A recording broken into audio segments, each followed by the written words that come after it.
Mais bien, chers frères et sœurs, l'éducation est le refuge dans l'adversité, au dire du grand philosophe Aristote. Arrêtons-nous quelques instants sur l'importance d'être bien élevé. La bonne éducation n'est pas un souci seulement pour notre époque. Elle l'a été de tout temps et le sera encore dans l'avenir.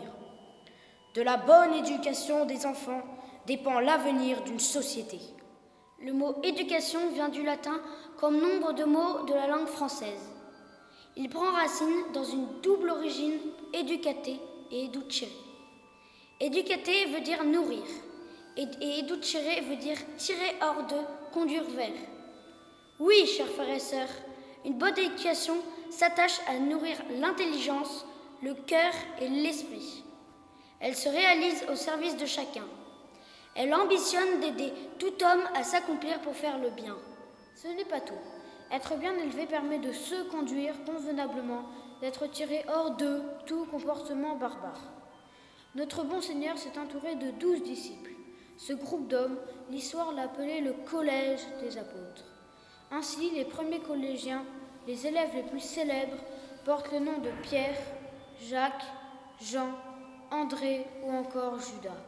Comme dans les classes et les collèges d'aujourd'hui, il y eut, au temps du Christ, de bons élèves, des élèves exemplaires, tel Jean, le disciple bien-aimé. Le plus jeune des apôtres, il resta fidèle au pied de la croix. Il y eut des élèves enthousiastes, mais maladroits, comme Pierre. Pierre était très désireux de suivre l'enseignement du maître. Cependant, hélas, lors de la première difficulté, il fléchit. Il renia 3 fois Jésus dans la cour du temple. Il y eut des élèves qui refusèrent d'entendre la leçon. Judas douta du divin maître et finit par s'exclure lui-même du collège des apôtres. Alors, mes bien chers frères et sœurs, que faut-il pour être un bon élève? Il faut d'abord de l'écoute, et encore de la bienveillance, et enfin, il faut de l'expérience. L'écoute, car il faut disposer son intelligence à recevoir. Tel un buvard, notre intelligence est appelée à absorber le savoir, à l'intégrer. Je dirais même, permettez-moi l'expression, à l'épouser. Oui, marions-nous avec le calcul, l'orthographe, les sciences naturelles ou la poésie, et nous donnerons de beaux enfants.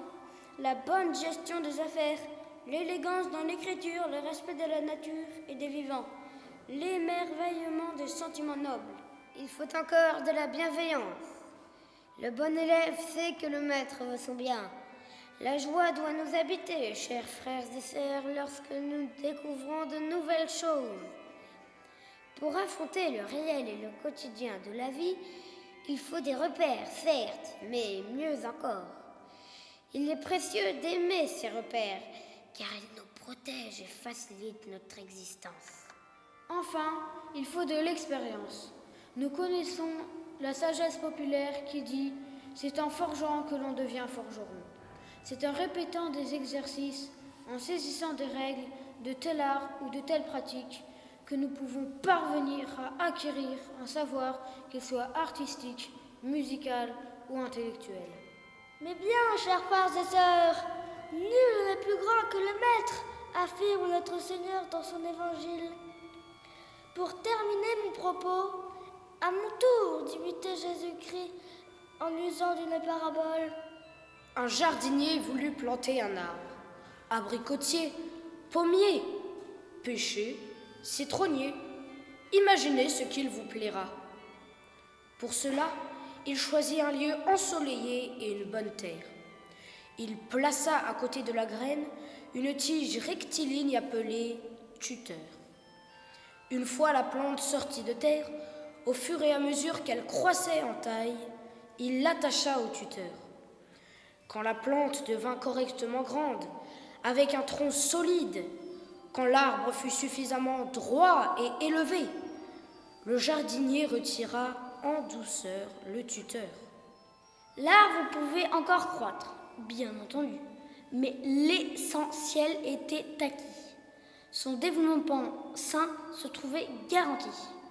Vous l'avez compris, Cette parabole possède un message caché. Le jardinier qui plante la graine, c'est le professeur qui enseigne. L'arbre, c'est l'élève. Des élèves, il y en a de toutes sortes. Ceux qui sont doués pour les matières scientifiques, ou pour les matières littéraires, ou encore pour les matières pratiques. Le point commun de chaque élève, chacun possède un trésor et peut donner du fruit. Le lieu ensoleillé et la bonne terre correspondent à l'école. L'atmosphère de joie, de paix et de travail est capitale pour permettre à chaque élève de grandir. Le tuteur, c'est le cadre, l'inévitable discipline qui permet d'éviter la dissipation. Comment apprendre dans le chahut? Comment travailler dans le bruit? Lorsqu'une scolarité se déroule d'une telle manière, alors l'élève peut se vanter du meilleur des savoirs. Le savoir qui permet d'être un homme au service de son prochain. Celui d'être courageux dans les difficultés. Celui d'être inventif pour les surmonter. Et surtout, celui d'être libre pour accomplir le bien et le partager.